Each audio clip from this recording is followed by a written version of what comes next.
أعوذ بالله من الشيطان الرجيم بسم الله الرحمن الرحيم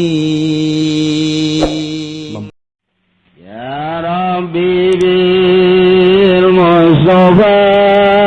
بلغ مقاصدنا واغفر لنا ما مضى ya wasi'al karamil sarua jeung doakan jeung nabi urang Rabbana atina fid dunya hasanah wa fil akhirati hasanah wa qina adzab geus ulah sok loba-loba ngadoa eta bae ji ieu mah ngadoa ngariung ka hizib-hizib nasor di bawah hizib ripai di bawah ambo budak hizib sajili di bawah kabeh di bawah masyarakat geus kieu deui pajar endek geus turun deui naik deui turun deui tug-tugna mah lain amin teh ku baledeg teh kiai hangil tah ngariung mah jeung abah bae ngeunaheun jasa moal kebal jeung abah mah geus tereh balik ila hadratul al-fatihah ashabisul fatihah tilok dibaca kabeh Sabdul Qadir Fatihah ahli kubur khususan Fatihah beres kulu tilu alak ti hiji nasti beres amin amin amin Rabbana atina fid dunya hasanah fil akhirati hasanah alhamdulillah lah kula udah balik bae nya geus beres jadi nunuturkeun ngeunaheun jasa ampang kaburu ka dieu ka ditu hideuk ngariung teh kaburu sae teh nu mimpina kidim yati milu aing kunaon kaburu nya mah sakedeung coba lu ngariung sae nu mimpina kiai anu mal emang kepentingan aing jatuh ngariung bae lah mati lo kaburu tak ulah ada taga kos gitu hese tak kos gitu teh masya Allah lecek ya itu teman dasar teh bikin babaca lain gitu penting ngebodoh mah jeung ngebodoh mah ieu mah hadiah datang ka embah-embah di bawah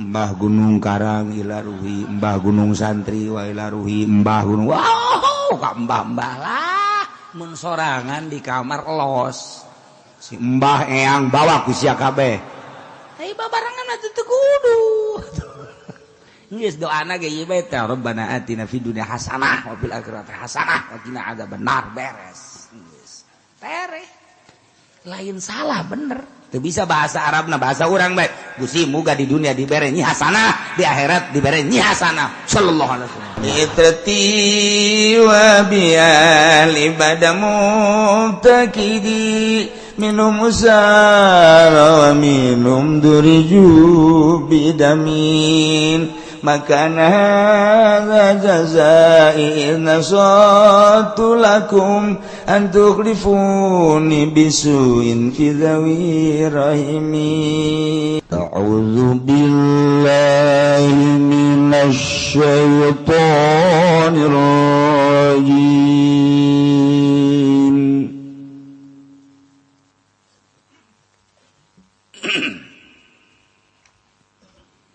Bismillahirrahmanirrahim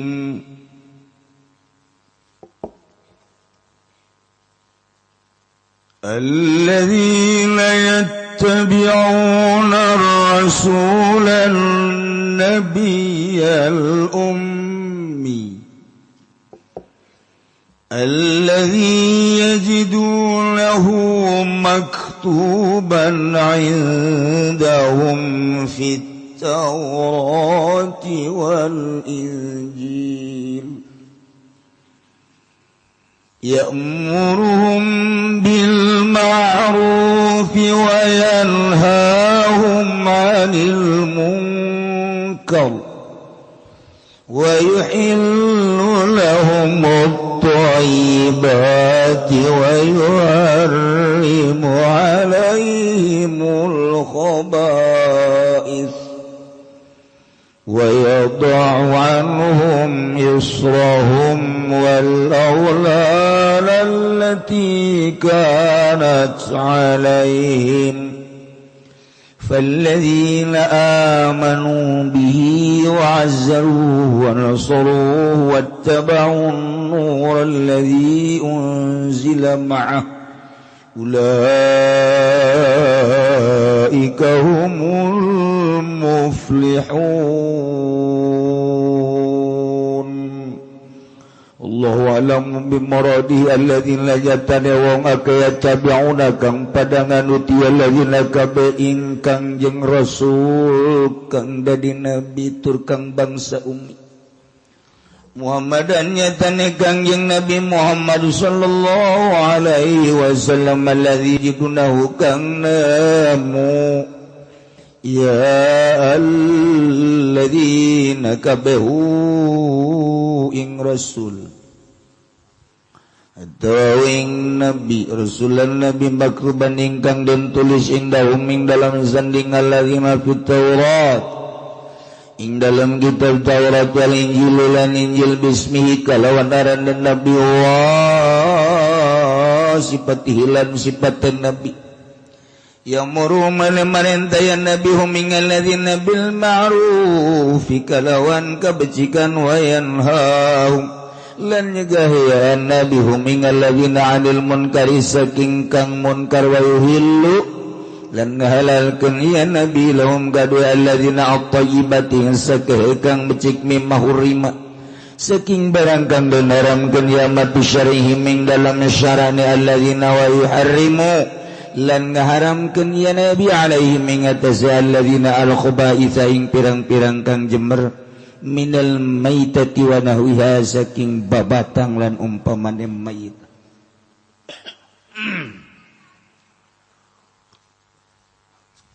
Wa yadaulan kitu wa yadaulan nelahian Nabi anhum saking alladzina isra'u ing bebane alladzina thaqqa lahum tegeset tanggungane alladzina wal aglalalan pirang-pirang kapayahan asyadaida tegese pirang-pirang kasanatan allati kadat alaihim kang ana yalatiku tetap ingat sa alladzina kaqatil nafsi kaya ngabunuh diri bitaubati ing dalam taubat wa qati asarin najasati lan megatkeun tapak najis alladzina amanu bihi maka utawong ake kang padang imankeun alladzina kabihi kalawan nabi minhum saking alladzina wa'azzaruhu lan ngamuyakeun alladzina kabehu ing nabi waqaruhu tegese ngahormat alladzina hu ing nabi wa nasaruhu lan nulungi alladzina hu ing nabi wattaba'un nur lan nganuti alladzina ing cahaya alladzi unzila ma'ah kang den turunkeun ya alladzi sumartana nabi al-Qur'an tegese Qur'an iku ulaika uti mengkono alladzina hu tayya alladzi ulaika iku al-muflihuna kang bahagia kabeh al-muflihuna kang bahagia kabeh.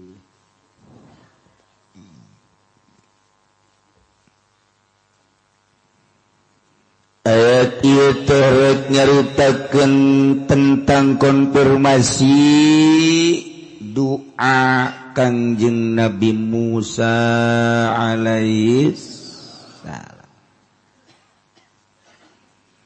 Ko Kangjeng Nabi Musa ngaduakeun tentang kaumna aijleg teh ka Kangjeng Nabi lalakona masana nu sakitu jauhna ti zaman Kangjeng Nabi Musa datang ka zaman Kangjeng Nabi urang ahli pulkanologi nyatet ciksa gaul ti zaman Kangjeng Nabi Musa tepikeun kaena 4.000 tahun. Menurut penelitian kedua adalah 3.000 tahun.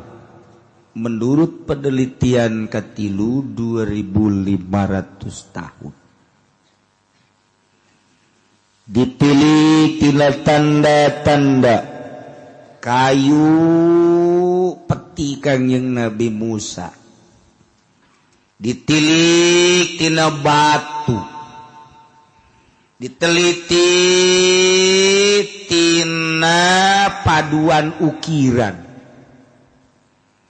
Kos kitulah batur di bidang ahlina meneliti nu mantak diurang kateliti wali sanga pada tahun sabaraha ayana Cirebon tahun sabaraha ayana kanyahoan ketika orang Yahudi jeung Nasrani tidak adakan wali songo. Kapan itu? Itu hanya cerita fiktif. Aslinya tidak ada. Nu mantak kunyana dek dimombardir makom-makom teh melalui Wahabi. Bid'ah haram. Jangan suka ziarah, bid'ah haram. Eta teh instruksi Yahudi jeung Nasrani. Hilangkan. Jangan supaya itu makom itu ada, hancurkan. Bid'ah. Urang ke bakal kalengitan obor. Urang mah teu nyaho jejeroanana. Tapi setelah dipertahankan ku NU, alhamdulillah. Begitu manehanana tahun ieu pisan. Ngabohongkeun ka para wali-wali sangat. Tidak ada. Periksa. Ayo, periksa ke Cirebon, periksa ke Demak, periksa ke Ampel, teliti batu-batuna, teliti ukiranana, teliti keramik Cirebon. Ayo, si anu sakola, si anu nyaho, si anu ngabohong. Goblok sia. Ayo, kami tepan sakola di Amerika nuturkeun sia, taliti ku sia. Mata karita Cirebon dek dieuweukeun ge kabeh. Maksudna mah dek dieuweukeun sebab ayana wali-wali Allah urang zararah, urang mengingat, urang nuturkeun ieu bakal kuat bae agama. Almadak Muhammadiyah, Persib. Eta teh gobok wari PKS dan lain sebagainya. Terus bae. Antak begitu diulahkeun. Muhammadiyah kenceng bid'ah. Gus Dur mah pinter. Diajak sabes Amin Rais. Ilu Megawati Amin Rais sabes. Mau kemana Gus? Kita ke makom, lihat-lihat aja. Itu nggak boleh zarah, bukan zarah, cuma lihat-lihat aja. Saya yang zarah, situ cuma lihat aja, udah nggak apa-apa. Pinter Gus Dur mah. Itu pan wartawan matanya, pinter. Trek, foto geus bae. Gus Dur beserta Amin Rais dan Megawati ziarah bersama ke Cirebon. Wah. Eta politik nu kos kitu ngaranna. Ieu mah ahli politik teu gerak atuh lain politik. Terus gitu marah pan Amin Rais. Marah jangan nama saya, mah wartawan. Cek Gus Dur. Saya mah kan cuma ngajak, saya yang zarah. Situ mah lihat aja enggak usah zarah. Udah main-main ngopi enggak apa-apa dah. Beres kan, nek marah ka satu nyana, tiga nyana bae hongok lah. Eta ngaranna eleh politik nu geus gitu. Beres kan. Tuh, teliti. Kanyawan, Cirebon pada tahun berapa? Tah di keramikna kanyawan, di batu nisan bakal kanyawan, di kayu jati bakal kanyawan. Eta tahun sabaraha. Masya Allah kari. Tuh, nya. Nah ieu menurut penelitian Kangjeng Nabi Musa di zaman Kangjeng Nabi Musa datang ka ayeuna tilu penelitian pertama 4.000 tahun. Wallahu alam urusan kadinya penting mah urang mau percaya pernah aya Kangjeng Nabi Musa alaihi salam, aya Kangjeng Nabi Harun alaihi salam. Kumaha coba madukeunana ieu ti zaman Kangjeng Nabi Musa datang ka Kangjeng Nabi urang horenganan ieu teh kagedean jeung kagagahan doa Kangjeng Nabi Musa. Kangjeng Nabi Musa teh ngadoa ka Gusti waktub lana fi hadhihi dunya hasanah wa fil akhirati hasanah inna hudna ilaik. Tah doa Kangjeng Nabi Musa. Gusti tetepkeun Nabi Gusti fi hazihi dunya di dunya teh hayang dibere hasanah wa fil akhirati buang hasanah kene inna hudna ilaik abdi sadaya tobat ka Gusti mencek ngomong simpul orang nama di dunia yang bagus di akhirat yang bagus di dunia yang jembar di akhirat yang jembar Gusti bere kami kabehan di dunia hasanah di akhirat hasanah sarua jeung doakan jeung nabi urang Rabbana atina fid dunya hasanah wa fil akhirati hasanah wa qina azab ulah sok loba-loba ngadoa eta bae ji ieu mah ngadoa ngariung ka hizib-hizib nasor di bawah hizib ripai di bawah amo budak hizib sajili di bawah kabeh di bawah masyarakat geus kieu deui pajar neuk geus turun deui naik deui turun deui tug-tugna mah lain amin teh ku baledeg teh kiai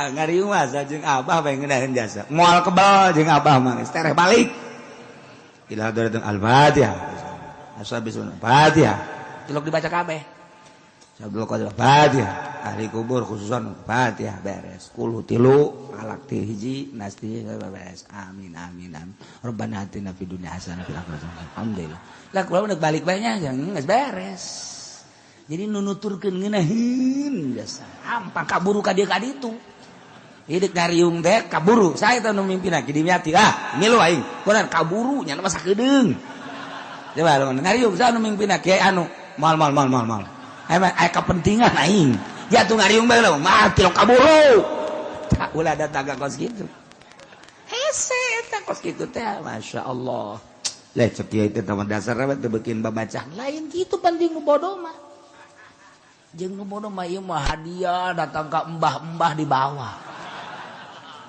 Mbah Gunung Karang ilaruhi Mbah Gunung Santri wa ilaruhi Mbah Gunung wow ka mbah-mbah lah mun sorangan di kamar los si Mbah Eyang bawa ku sia kabeh ai babarengan atuh teu kudu geus doana ge ieu bae teh Rabbana atina fid dunya hasanah wa fil akhirati hasanah wa qina adzabannar beres geus tereh lain salah bener teu bisa bahasa Arabna bahasa urang bae Gusti muga di dunia dibere nyi hasanah di akhirat dibere nyi hasanah sallallahu alaihi wasallam anggeus geus lah ya Allah hese geus sok tamuk teh di jero-jero lain masa anak bahaya ulah jadi ukur kurang jadi tempat mana itu tempat mana itu tempat ieu bangunna jelema teu bararekieun geus pendek-pendek bae udahekeun lagi geus alhamdulillah ulah datang ka timbul enggak lah saya enggak ngeriung lagi lah kenapa kemarin juga dokter saya yang kenapa silanya lama tak ulah datang ka kos kitu tah jore kadengena aduh enggak impas emang kenapa atuh berkatnya cuman pisang doang 2 ke dokter mah saya habis berapa duit ya Allah ya Rabbi nah iya doakan jeung Nabi Musa kumaha cek Gusti Allah wal azabi usibu bihi man asya wa rahmati wasi'at kulla syai urusan siksa mah eta mah urusan aing dek dikakenakeun ka hamba-hamba aing nu dikersakeun ku aing sia maulah kudunya Musa sahanu ku aing dek disiksa kumaha aing sahanu dek dirahmatan kumaha aing tah mah urusan aing ja aing mah pangeran cuman wa rahmati wasi'at kulla syai rahmat kaula ngamut surambah kana seluruh perkara sakumaha mari ku Gusti Allah nyaritakeun wa rahmati wasi'at kulla syai teh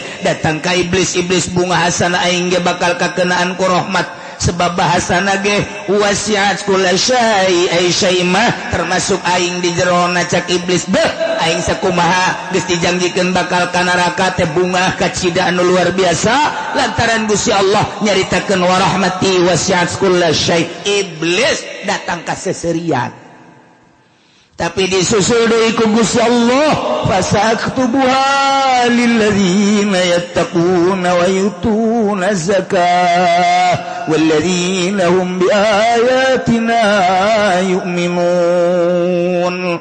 Hak paten Gusti Allah nu bakal kakenaan ku rahmat kaula dunya akhirat fasaak tubuha kaula netepkeun kana rahmat kaula terutama di akhirat ieu lilladzina yattaqun ka jelema nu takwa. Iblis ceurik deui. 2 yutuna zakat anu daek ngaluarkeun zakat. Nu sugih tengah zakat kucem. 3 walladzina hum biayatina yu'minun jeung jelema-jelema nu ngimankeun ka ayat-ayat kaula. 3 janji Allah. Allah ucapkeun wa rahmati wasi'at kulla syai' di jerona ayat 3 hiji alladzina yattaqun 2 wa yutuna zakat nomor katilu yu'minuna biatina nu ngimankeun ka ayat 3. Mantap Kangjeng Nabi Musa teh teureun terus ka umatna dakwah ngadawakeun nu 3. Para kaum Bani Israil kaum Yahudi kade ulah ninggalkeun anu 3. Hiji nu bakal kabere rahmat Allah surga lilladzina yattaqun kade cek Kangjeng Nabi Musa sing takwa ka Allah tuturkeun aturan-aturan Allah sing sieun ka Allah cak Allah haram-haram cak Allah wajib-wajib cak Allah makruh-makruh cak Allah mubah-mubah kade cak Kangjeng Nabi Musa ulah kaluar ti aturan Allah lamun maneh nartepan kana aturan Allah bakal kakenaan wa rahmati wasi'at kulla syai'. Nomor kedua cek Kangjeng Nabi Musa wahai kaum Bani Israil sing daek ngaluarkeun zakat anu geus diatur ku Gusti Allah aya zakat tijarah zakat mal jeung berbagai zakat lamun hayang kakenaan ku rahmati wasi'at kulla syai' kaluarkeun zakat. Nomor katilu walladzina hum biayatina yu'minun jeung jelema-jelema anu arariman ka ayat-ayat aing cak Allah. Nah, bahasa iman ka ayat aing teh mencakup kana kitab Taurat. Bahasa ngimankeun ka ayat aing nu agung teh mencakup kana Injil. Bahasa imankeun ka ayat aing teh mencakup kana kitab Al-Qur'anul Nubantak ku Gusti Allah dilanjutkan alladzina yattabi'una ar-rasulan nabiyyal ummi alladzi yajidunahu maktuban 'indahum fit tawrati wal injil. Nyaeta jelema-jelema anu iman baheula di zaman Kangjeng Nabi Musa ka Kangjeng Nabi Musa berikut ka ayat-ayat kitab Taurat. Oge ka jelema-jelema anu iman ka Kangjeng Nabi Isa berikut ka ayat-ayat Injil. Termasuk jelema-jelema anu nuturkeun ka Kangjeng Rasulullah anu diangkat jadi nabi anu bangsa ummi nyaeta Kangjeng Nabi Muhammad sallallahu alaihi wasallam. Jadi Kangjeng Nabi Musa sakali ngadoa berebet datang ka kiamat. Kos kitu doa para nabi. Lamun ngadoa tengah peuting teh lain jang sorangan. Ya Allah ya Rabbi salametkeun keluarga abdi, ya Allah salametkeun tetangga abdi, ya Allah salametkeun bangsa Indonesia, ya Allah salametkeun mukminin mukminat. Nu mantak doa khutbah ya wajib dijadikan rukun. Allahumma ighfir lil mu'minina wal mu'minat wal muslimina wal muslimat. Eta teh kumaha basa dunia doa eta mun urang khutbah teu make eta teu sah. Abeh kan sumarambah kabeh teu mikiran sorangan. Urang mah lain ya Allah ya Rabbi dagang abdi Gusti supaya dimajukeun. Keun bae tetangga abdi mah mungsrutkeun Gusti. Coba. Ngadoa si kos kitu. Ya goniu ya goniu ya goniu ya goniu Gusti abdi dagang karung ti leuleut Gusti. Sugihkeun abdi keun bae lawan-lawan abdi mah ku galedegkeun habak. Pamustungan tambah doa. Masyaallah. Ulah datang ka kos kitu gak doa Pak. Kabeh kadanan ku kieu mah ya Allah ya Rabbi abdi mah geus teu kudu dideuleu-deuleu ku Gusti urusan dagang mah tah malah geus abdi mah geus boga kayakinan ka Gusti.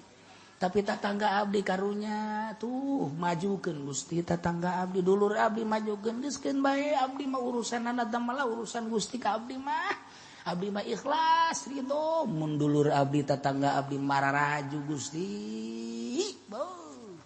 kiamat ngadoa Gusti can orang ngadenge urang ngadoa Gusti urang mah ngadoa muriang ngadoa cager kijang urang bae. Ya Allah cagerkeun abdi Gusti, cagerkeun abdi Gusti adapun tatangga mah kajeun garering ge. Apanya ngadoa si kos kitu? Tah kanjing Nabi Musa mah ngadoa seluruh nabi. Sakali doa berebet terus datang ka di zaman Kangjeng Nabi Musa, di zaman datang ke zaman Kangjeng Nabi Isa, datang ke zaman Kangjeng Nabi Muhammad sallallahu alaihi wasallam. Tuh. Jadi horenganan rahmat. Wa rahmati wasi'at kullasyai. Cak Gusti Allah tah ieu tah ngelopkeun eta horenganan nu iman ka ayat. Mantap. Lain zaman Kangjeng Nabi Musa bae urang ge kudu percaya ka kitab Allah. Kitab Al-Quran, kitab Samawi, Injil, kitab Samawi, Taurat, kitab Samawi, Zabur, kitab Samawi. Tetep aja akur. Di jero Zabur, Taurat, Injil eta teh nauhidkeun ka Allah, Al-Qur'an atuh sarua. Di jero kitab Taurat, Zabur, Injil, Zabur, Taurat, Injil teh di jero na teh ieu teh dakwah atuh sarua bae dina Al-Qur'an. Akur pada kitab Samawi. Mangerankeun ka Allah. Sarua. Lantas kemudian kuari dina Injil Tritunggal berarti ieu penyalahgunaan ayat. Kemudian dina kitab Taurat kita ka Allah nyana lain ka Allah. Nabi ka Kangjeng Nabi Musa endahan ka Uzair. Ieu adalah penyelewengan ayat sarua deuleu. Doa Kangjeng Nabi Musa alaihi salam. Masyaallah. Tah nu mantak rahmat mantak inna arsalnaka syahida wa mubasysyira wa nadhira. Kangjeng Nabi nyaksian ka ditu. Sebab Kangjeng Nabi sebagai rahmatan lil alamin. Wa ma arsalnaka illa rahmatan lil alamin. Mentek begitu Kangjeng Nabi urang lahir ke alam dunia teh lain bae manusia anu bungah. Lauk-lauk di laut teh bararunga sarari sing jalepret kitu keneh manuk bararunga pohara. Kitu keneh hewan-hewan di leuweung di gunung kabeh bararunga tangkal kayu bararunga kabehan ku lahirna Kangjeng Nabi. Geus puguh manusia mah bumi langit bararunga lantaran Kangjeng Nabi teh rahmatan lil alam. Ieu inna rahmati wasi'at kulla syai. Masyaallah. Kangjeng Nabi asup di iman ka Kangjeng Nabi Musa berikut ayat-ayat dayana Taurat. Iman ka Kangjeng Nabi Isa di zaman Kangjeng Nabi Isa berikut ka ayat-ayat Injil. Iman ka Kangjeng Nabi Muhammad berikut ayat-ayat dayana Al-Qur'an bakal kakenaan ku rahmat Allah Subhanahu wa taala yakni fi dunya hasanah wa fil akhirati hasanah. Mana Kangjeng Nabi teh nu diangkat jadi rasul anu bangsa umi allazi yajidunahu anu bakal mararagihan kaum ka Kangjeng Nabi makruban tertulis indahum di aranjeunayana fit Taurat wal Injil. Dina kitab Taurat jeung kitab Injil teh aya ngaran Kangjeng Nabi Muhammad. Aya sifatan-sifatan Kangjeng Nabi Muhammad mentek begitu Kangjeng Nabi lahir ke alam dunia kemudian gede diangkatlah jadi rasul. Kangjeng Nabi teh kapanggih jeung malaikat Jibril di Gua Hira. Kangjeng Nabi turun ka Siti Khadijah bari ngageter zamiluni. Siti Khadijah teh surti ieu teh lain sambarangan nu kieu mah biasana kapanggih jeung malaikat. Langsung ke malaiku Siti Khadijah teh dituruban diselimutan.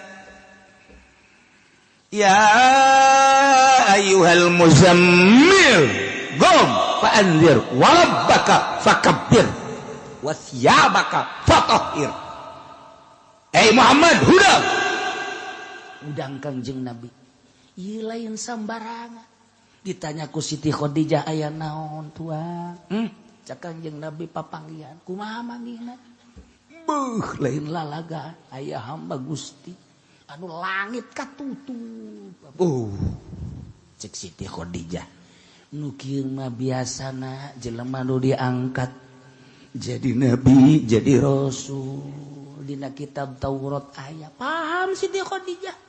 Yu urang ka mamang teh apaleun tanda-tanda rasul, tanda-tanda nabi. Yu urang ka imam mamang bebeja dibuka kitab Tauratna aya. Lamun mah datang ke kula panjang umur, haju berjuang sabada hijrah, kula bakal diharap. Cek Siti Khadijah ai kitu bakal hijrah, ai kitu bakal perang. Masya Allah, jadikan abdi sebagai bagian daripada muhajirin. Cek Siti Khadijah jeung bagian peperangan abdi hayang. Geus dijatakeun dina kitab Taurat tanda-tanda Kangjeng Nabi teh ti mimiti rambutna, pangambungna, cepilna, damisna, angkeutna. Sia mah nyaho teh bahasa naon eta? Manyaho sia mah hese. Geus satu bahasa urang bae, buukna, ceulina, irungna, bibirna. Asana jore. Asa teu sopan teh. Pan sia mah disopanan teu ngarti. Naon angkeut, naon damis, naon pangambung. Puyang cenah mah ka kiai.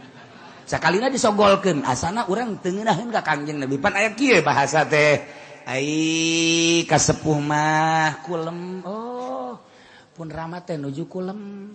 Kan ngeunaheun. Sopan ngaranna. Ari si Udin anak keur molor. Asta, ai ka anak ulah kulem. Oh, putra teh nuju kulem. Sopan amat. Lain di Sunda mah. Ai anak keur naon? Oh, keur dahar. Beres. Ai rama pun rama nuju tuang. Kan sopan. Masya Allah, ajengan anu pupus, ajengan pupus. Ai jawara teh anu main koprok modal. Ai nu tukang leuleumpangan teh paeh. Urang mah lain, woi, baru kiai anu paeh dak. Teh asana seneb kana hate. Ku bahasa bae ge beda bahasa ge masyaallah. Nu mantak urang teh aya murikak bulu lamun aya awewe bahasana ngeunaheun ka urang. Coba ge. Urang dikareupan ku pamajikan. Aa. Haju langsung bae. Duit neng tah duit deng. Aa bade ka mana? Aduh. Asana aing asa njot-njotan. Geunaheun kan diaakeun gitu. Eta mobil kanggo neng. Bagus masyaallah. Kakarak ge aya 3 AA. Geus bebeakan kabeh. Masyaallah, coba. Emang aing sia di ka mana gitu? Ka salaki ngomong. Ieu bangunan deuk make calana deui sia di ka mana gitu. Puyang. Tadina urang endek ke jadi henteu. Teu bahasa teh. Aa. Ngeunaheun kana hate. Mantak jelema ka Karawang haju bebeakan ge AA na doon teu kuat. Ka dieu heula sakeun deung AA Fudoli.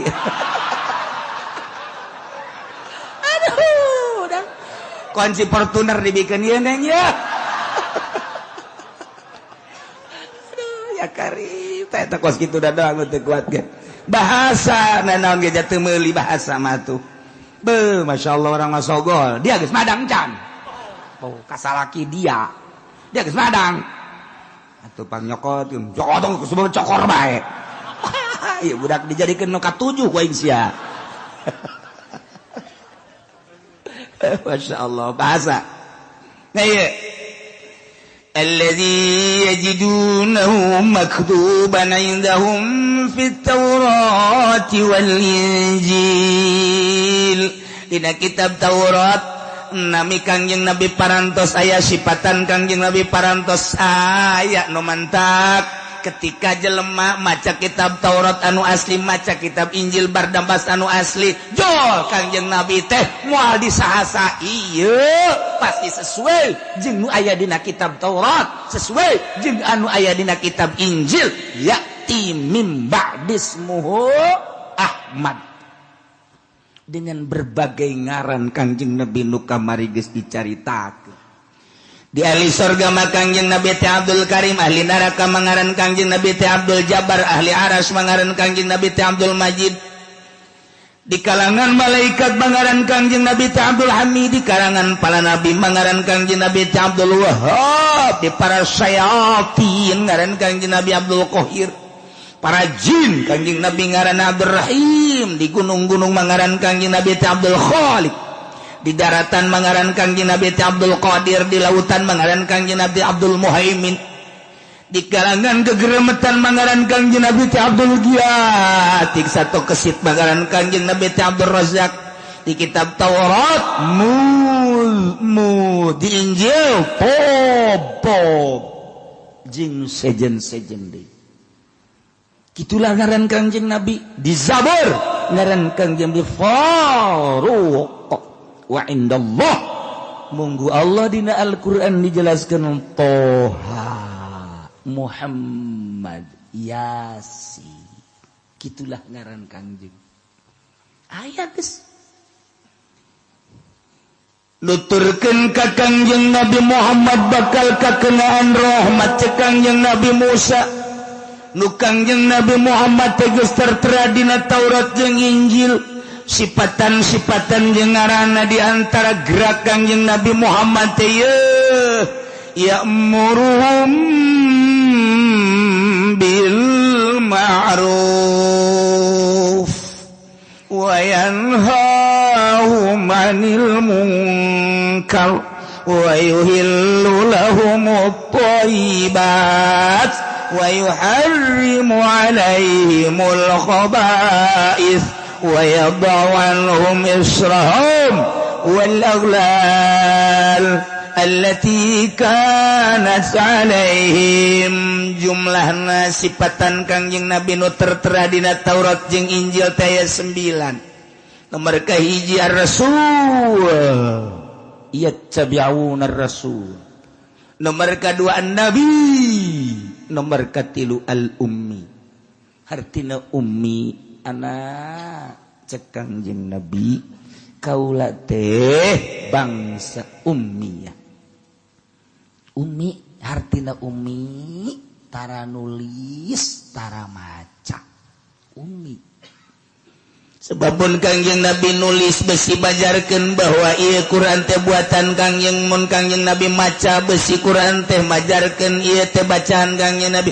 Nu mantap cek Kangjeng Nabi anna ummatun ummiyatun la naksubu wa la nahsibu. Sanyana kaula teh bangsa, sanyana kaula teh umat bangsa ummi anu la naksubu wa la nahsibu, tara nulis tara ngitung tara maca ummi. Tilu. Nomor kaopat ya'muruhum bil ma'ruf, nu selalu merintahkeun kana ma'ruf.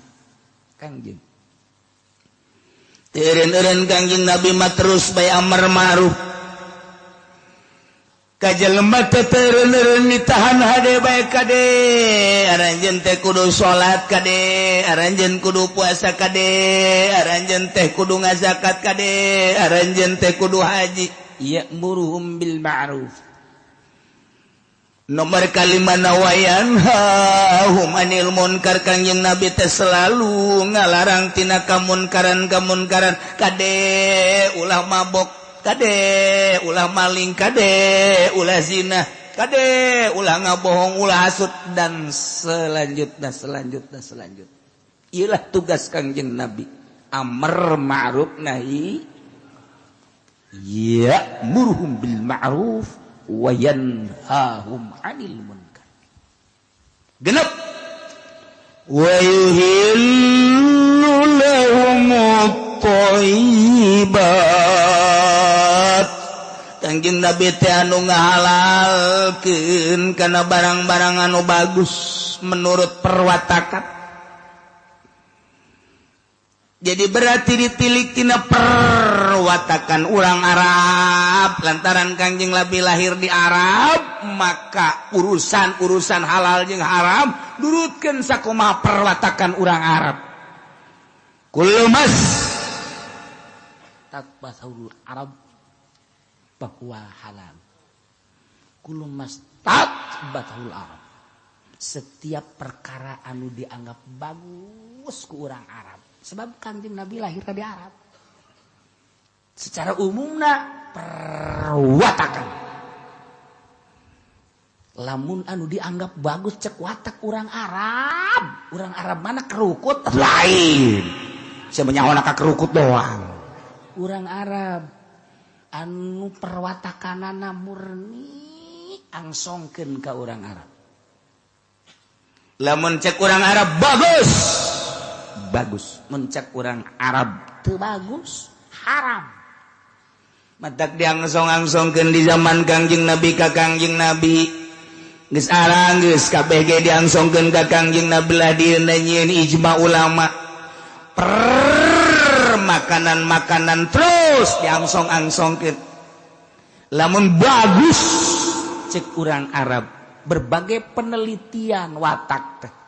Ieu halal. Mentak ieu asup kada la darara wala dirara ayat ieu.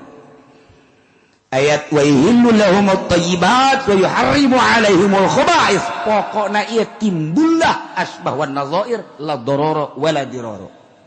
Hasil daripada yuhillu lahumut thayyibat. Thayyibat eta adalah perwatakan nu bagus cek urang Arab. Nah, dijieun bae qaidah setiap perkara nu bagus cek perwatakan Arab maka halal hukumna. Angsongkeun kuari korma, angsongkeun kacang, angsongkeun cau, angsongkeun jambu, angsongkeun kalapa, abeh diangsong-angsongkeun mun cara diangsong-angsongkeun mah urang Arab beukieun kabeh. Eta halal. Angsongkeun orai. Hei. Apa ini? Tah, orai haram. Lantaran watak orang Arab embungeun. Jol bae. Aya lindung. Naon lindung? Belut. Belut cak orang Arab. Wah, ini mah serupa dengan ular. Iya serupa tapi ieu mah kan hewan cai. Sedangkan setiap nu hirup di cai halal. Tapi cek nyana rupana kos orai. Aing embung perwatakan aing ka orai. Orai mah haram. Tah nu mantak patarik-tarik. Deuleu bahwa ieu teh binatang-binatang cai halal. Deuleu sarupa jeung oraina. Ngolosot-ngolosotna aing embung haram. Nu mantak dinya patarik-tarik. Cek urang Arab nu ieu halal lantaran binatang cai. Cek nu ieu haram lantaran sarupa jeung orai. Maka dibuatlah ijma ulama. Panjang tak orang nyaritakeun tentang belut ge. Nu matak aya bae kitabna Kitabul Balut fi Bayanil Belut. Siapa pajar bohong bae aing aya.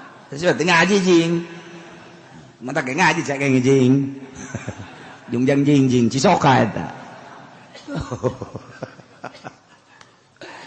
Ieu keur carita pada lunas araran geus aing santri mah jeung kieu geus cara sakadar ieu mah. Bahwa ialah sumberna huluna aya la dororo wala diroro cara nyokotna Gus Jararago jeung malalahir Imam Syafi'i nyokot tek Imam Hanafi kieu timbul la dororo wala diroro Imam Suyuti tina ayat sawarehna jeung ayat-ayat nu lain wa yuharrimu alaihimul khaba'ith.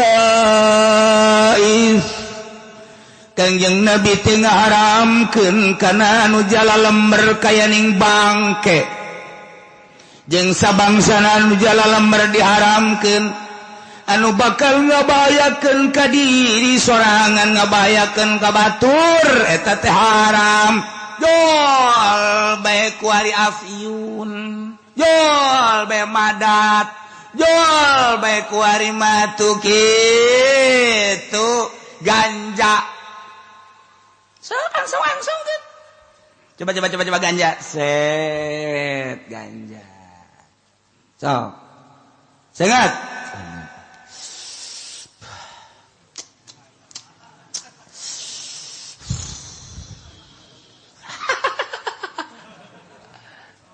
surga bidadari kakarak tilu kenyotan doang geus seserian. Nah berarti ieu ganja haram tak ganja daunna kembangna haram ganja coba kuari tembakau Garut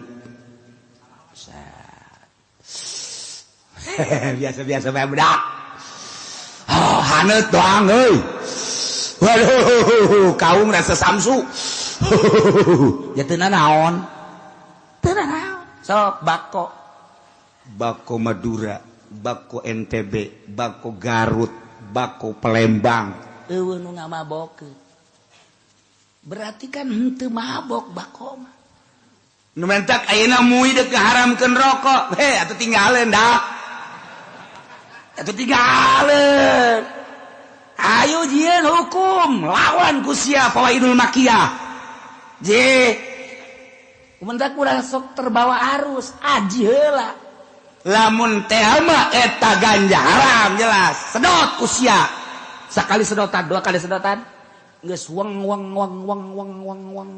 haju muka calana bae nya weng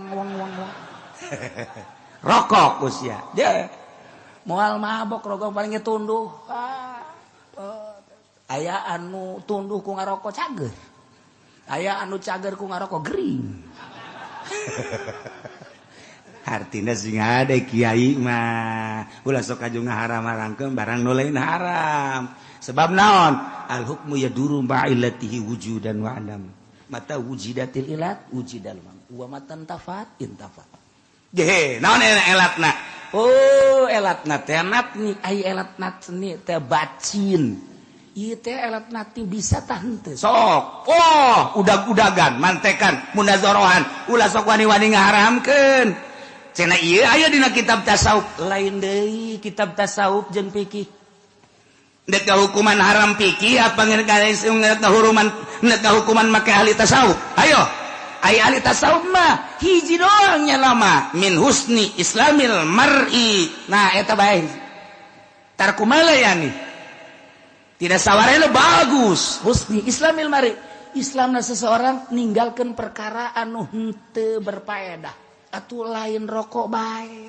kancing jas ge di dieu paedahan haram goblok kancing jas di naon manfaat eta sia aya rokok diharamkeun aya sia make jas aya kancingan can tasawuf sia tos kitu mah aya sia ngaharamkeun ngarokok aya make jas di tukangna make dibelah eta malayani tutup ku sia hayo sia tarku malayani hayu terus lamun urang cukup dahar ku tilu huap ka opatna haram sebab geus teu berfaedah nanaonan atuh eta tasawuf nu kitu ngaranna mantap kudu boga guru deuk tasawuf mah ieu mah diceramahkeun saudara-saudara bahwa kitu rokok itu adalah haram kamagola didalilan kunyana dalil mending mun bener didanyakeun bae urang isi budak bisa ngaji tah henteu kiai pan kolot coba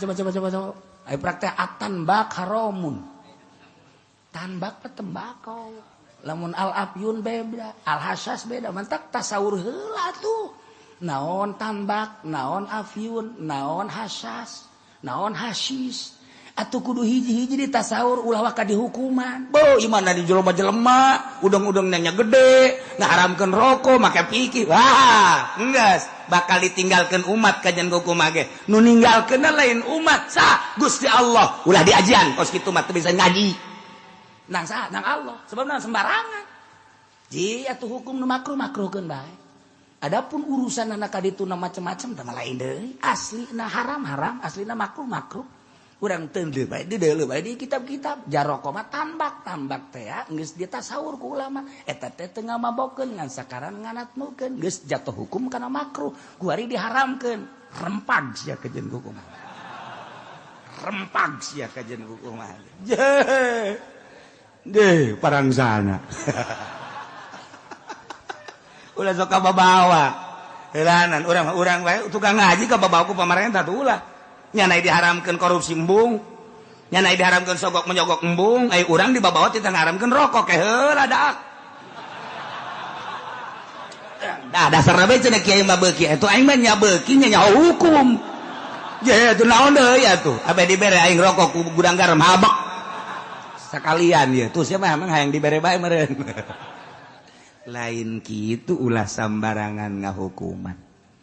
Ulah sambarangan tetep bae pertahankeun. Urang teu bisa na saur jeung nyeun hukum mantak naon neuleuan di Fawaidul Makkiyah aya, di kitab-kitab tasawuf aya, asal bisa bae urang di kitab-kitab fikih nu lain aya. Oh, ieu haram sa teh mimba bi tasawuf atuh jang pribadi.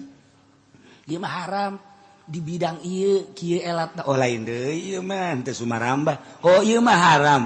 Oh iya mah makruh pikir karak meneran tah jadi itu menang sambarangan urang lamun teu bisa maning nuturkeun kitabna bae nu bisa patokan urang patolwin Faidul Makkiyah dan lain sebagainya teu kudu nyieun hukum-hukum sorangan tungtungna ku ari nu ngaharam-haramkeun rokok ditaringgalkeun santri jeung umat nang saha nang Allah ku sabab naon teu bisa ngahukuman sia cak Allah sembarangan ngahukuman bae geus bae baralik jelema geus kudu kumaha itu ulah menta hampura ka kiai nu ngahalalkeun ngamubahkeun ulah ka Allah ya Allah ya Rabbi abdi pernah ilu-ilueun jeung mu'i padahal mah dibere duitna saeutik abdi teh haju abdi ka babawa hampura Gusti hampura nu mantak abdi menta hampura haju ditinggalkeun ku mu'i abdi nu mere duit timun aya mah abdi ge terus cak Allah tol beureun siapa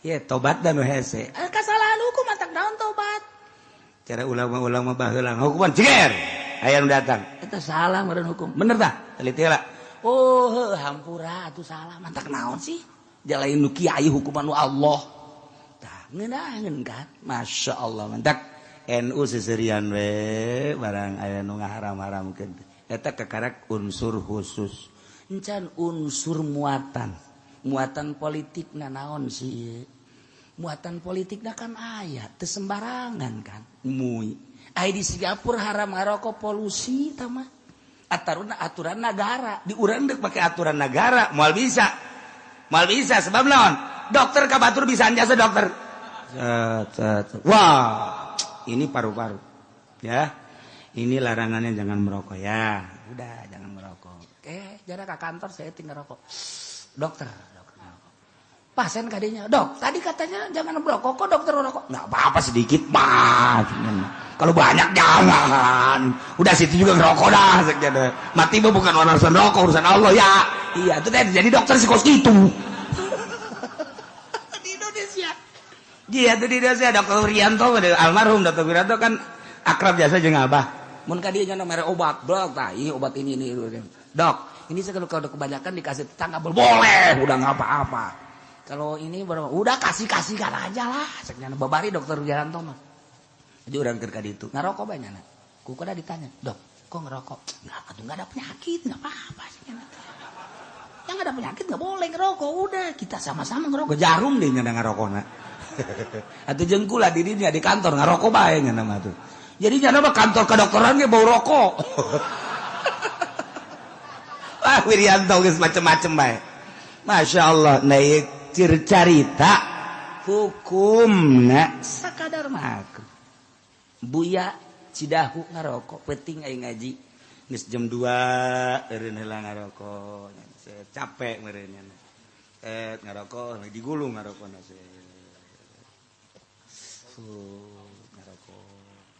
giliran bae urang ngarokok ulang ngarokok sia nyana ngarokok urang teu meunang apa aing mah capek sih mah henteu katanya teh pareuman nya urang mah teu meunang urang teu meunang nu ngadengekeun nya ngarokok apu ya eta naon sababna atuh aing mah aya elat nu mantang ngarokok aing mah haraseum jeung capek aing sia ngadengekeun doang mah nya ngarokok adekeun rokona tuh henteu teh mah leuwihna kadekeun mah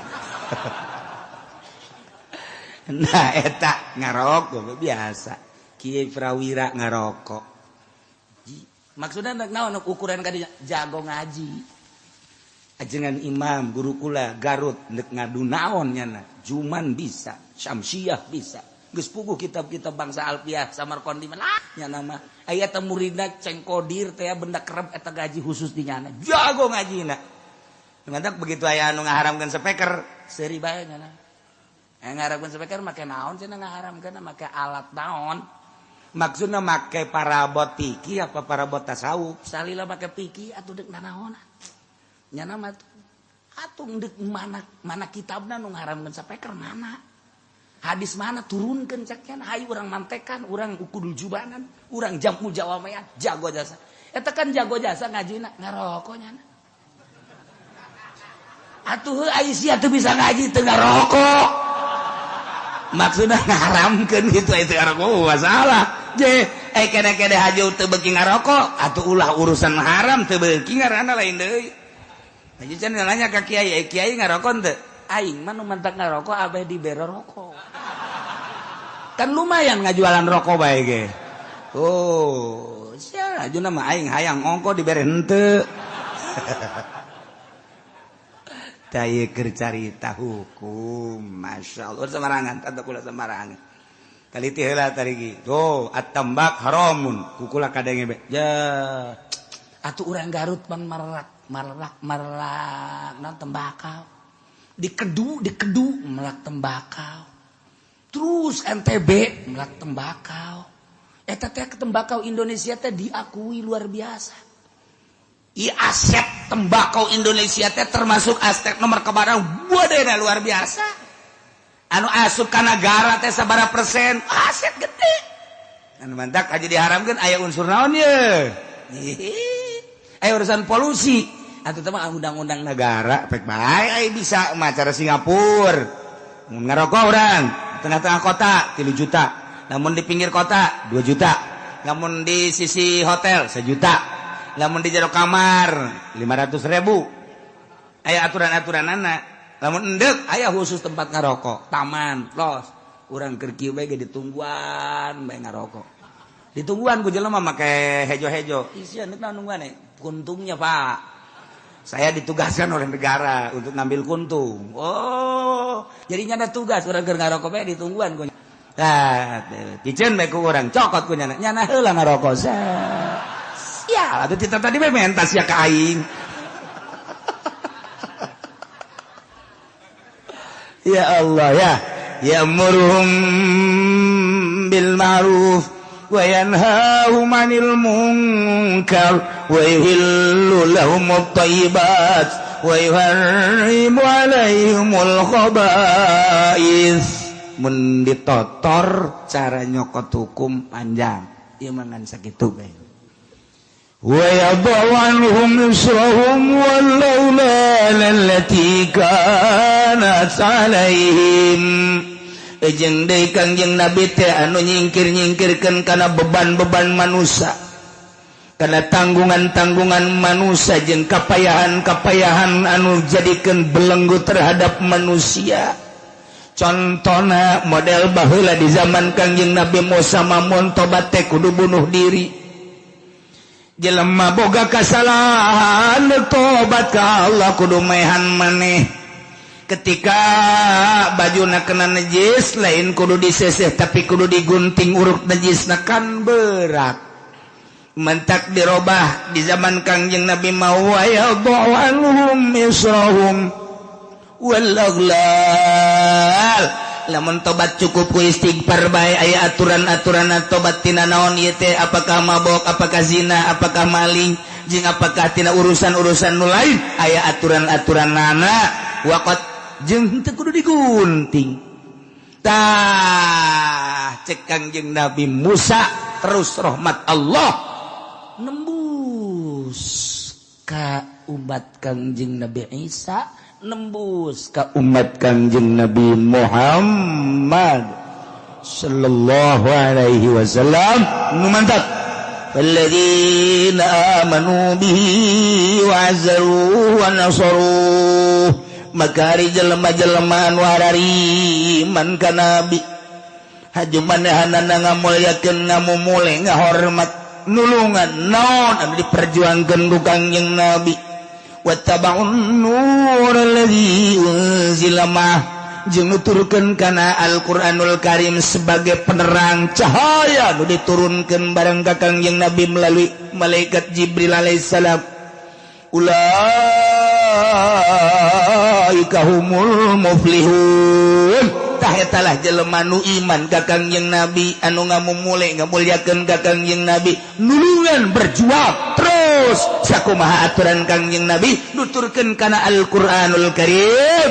Ulaika humul muflihun. Etalah jelema-jelema nu bahagia. Nu kebahagia teh naon? Anu kakenaan ku rahmat Allah anu tadi wa rahmati wasi'at kulla syai. Bahagia mentak urang sisa hirup urang kuari dibere sehat ku Gusti Allah, urang tempokeun geura mata batin urang ka kebahagiaan akhirat. Lamun nempokeun kebahagiaan dunia doang sakedeung boga mobil ditumpakan isuk pageto paeh mobil ditinggalkeun, boga imah nu mewah ku urang dicicingan, panas jeung hujan teu kapanasan teu kahujanan sabaraha tahu isuk pageto ditinggalkeun, boga perusahaan urang boga kauntungan sabaraha miliar atau triliun isuk pageto ditinggalkeun, sawah ditinggalkeun, pamajikan nu bahenol hiji dua tilu opat ditinggalkeun. Engke ketika urang menghadap Allah sorangan anu bakal ditanya tentang kendaraan, imah, sawah, perusahaan, keluarga, siap henteu urang. Mentak tempokeun batin urang ka ditu ka alam akhirat.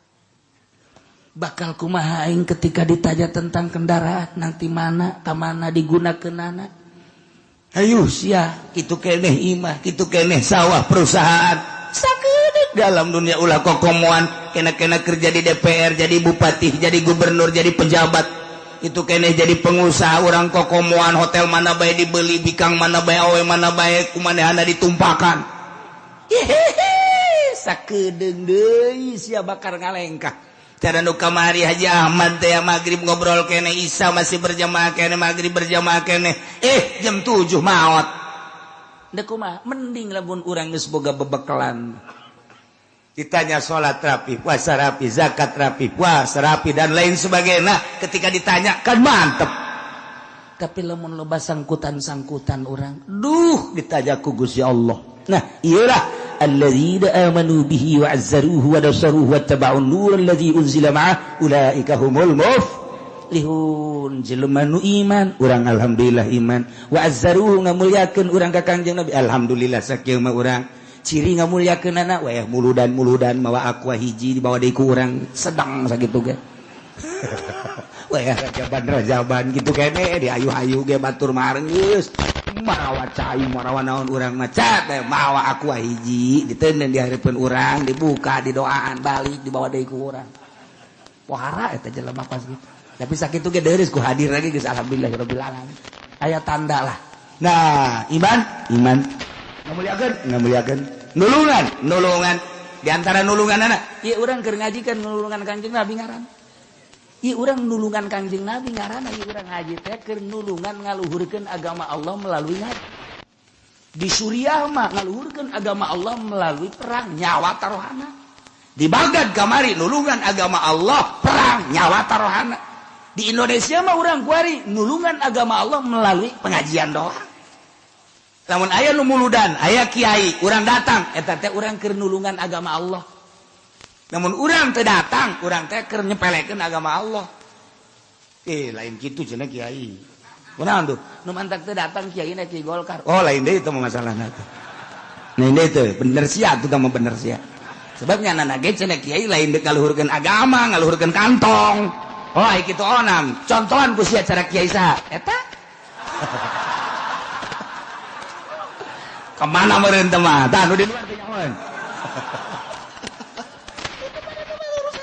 pribadi oh lain kiai kos kitu onam tah aya alasan-alasan tertentu gae jadi lain teh cinta ka kanjeung tapi kulana lah nyaholah oh lain deui teh urusanana ja umat mah ketika diajak ikhlas bener-bener ngagungkeun agama Allah jawara ge siap bae malah jawara nu teu heula mun aya diajak perang has kiai mah panderi bae ulah teu heula kula mah wae ge masalah geus cak jawara kiai mah ulah ka mana kiai mah kula bae geus paeh ge masalah geus kula mah tanggung kula mah paeh ge berani amat buat aja utang kula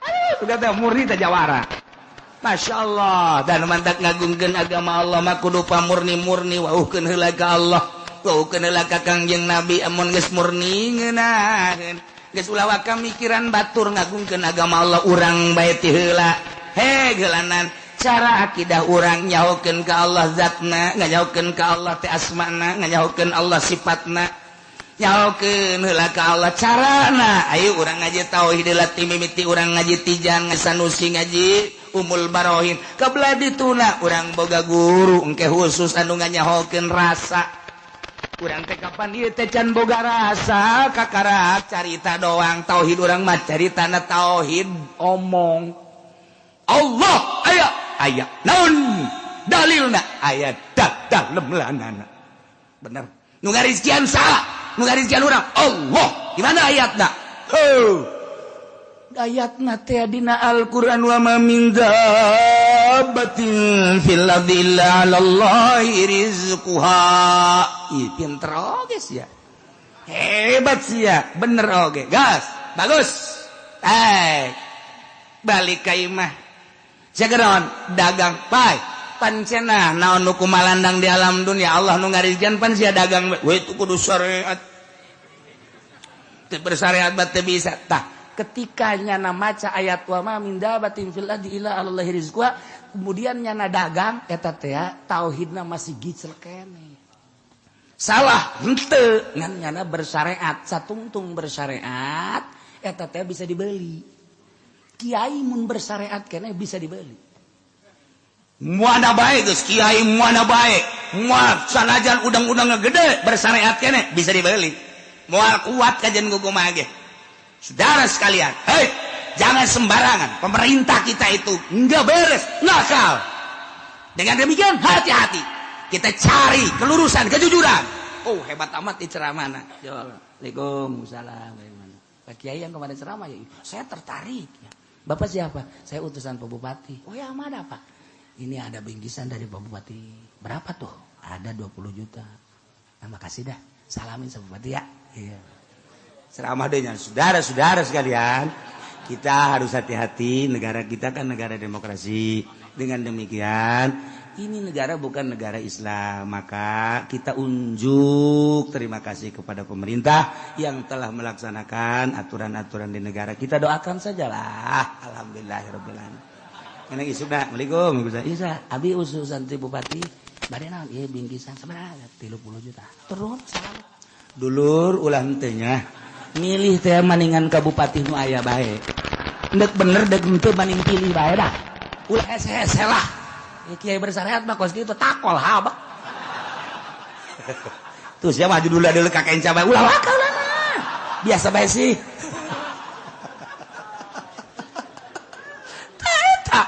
Jadi oyag-oyagan syariat mah kajentingnya na pinter ngajina. Cenah jamul jawame deui geus jago jasa ulah kakarak jamul jawame. Jamul jawame 2 kalegleg kunyana. Syariat mah kitu bae. Kitu bae sebab naon? Encan aya Allahan di jero hatena bersyariat. Cara tadi ayat baca wa ma min dabatin fil ardi illa 'alallahi rizquha. Tapi nyana dagang, tapi nyana tani, tapi nyana di pemerintah. Tapi nyana di pemerintahna lain nek digawe tapi hayang duitna. Eta nu kos kitu ngaranna bersyariat.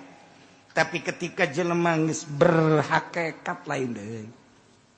Moal bisa dioyag-oyag kejen kukuman. Isin ke Allah, sieun ke Allah, dibunuh sekalipun, loba nu diseret.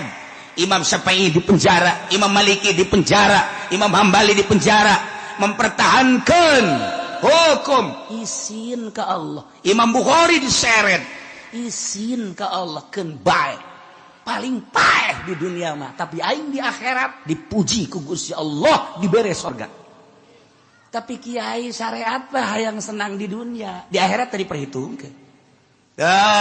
Mantak lamun eueuh kiai hakikat di dunia, umumna khususna di Indonesia, Cilaka. Mantak masih kene aya ahli hakikat, alhamdulillahirabbil alamin. Tinggal nanya, nu mana sih kiai? eta mah rahasia.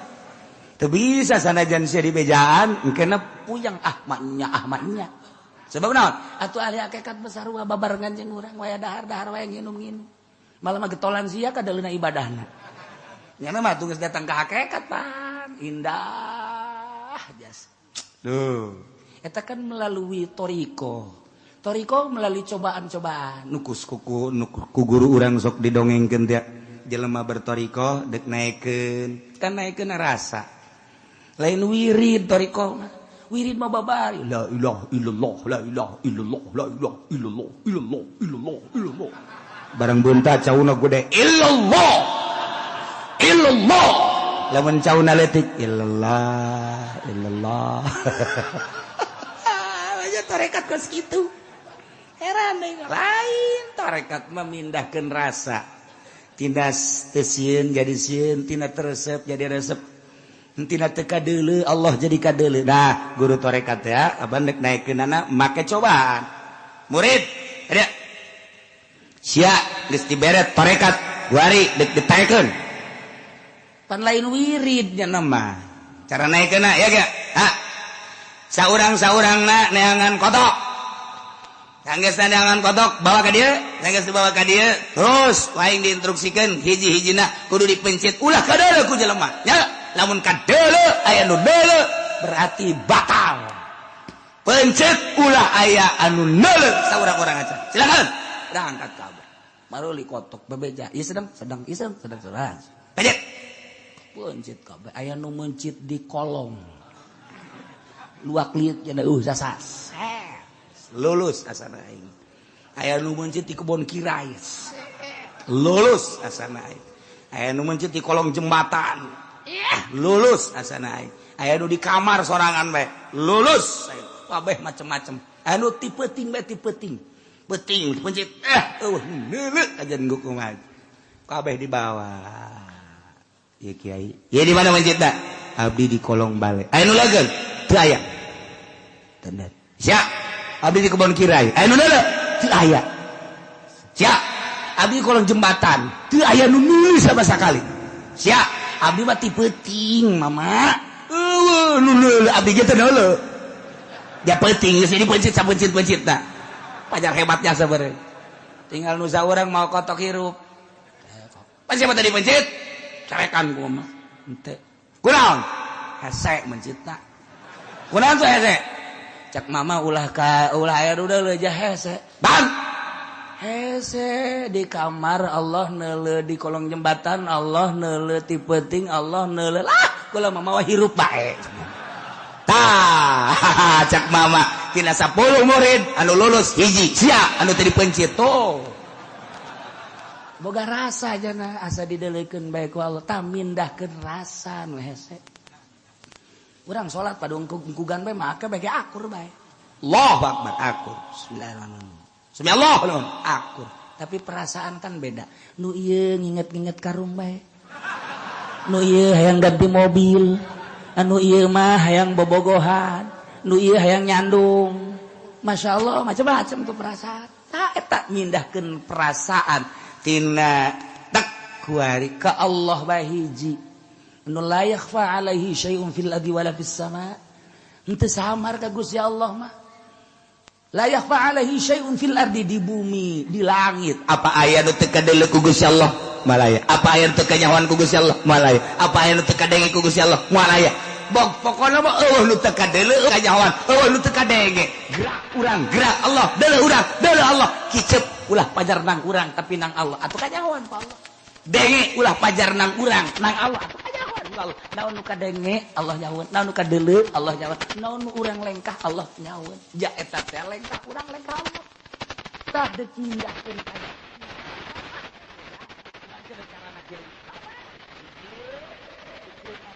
dunia mulai merengket resep ka dunia piceun dua resep ka makhluk piceuna sugan patula patali jeung pejabat jeung nu gagah jeung nu sugih piceun hiji we Allah kitilu nafsu piceuna nomor kaopat setan piceun tah lamun geus bisa bicara nu opat urang sorangan infirad ka Gusti Allah beurang jeung peuting bakal akur sehat jeung gering bakal akur urang teh kajen di lumba jelema jeung sorangan bakal akur hiji be Allah tah mun geus aya kiai nu kos kitu moal robah moal nu tati nu saudara dia dibere be saudara saya dibere deh dulur lah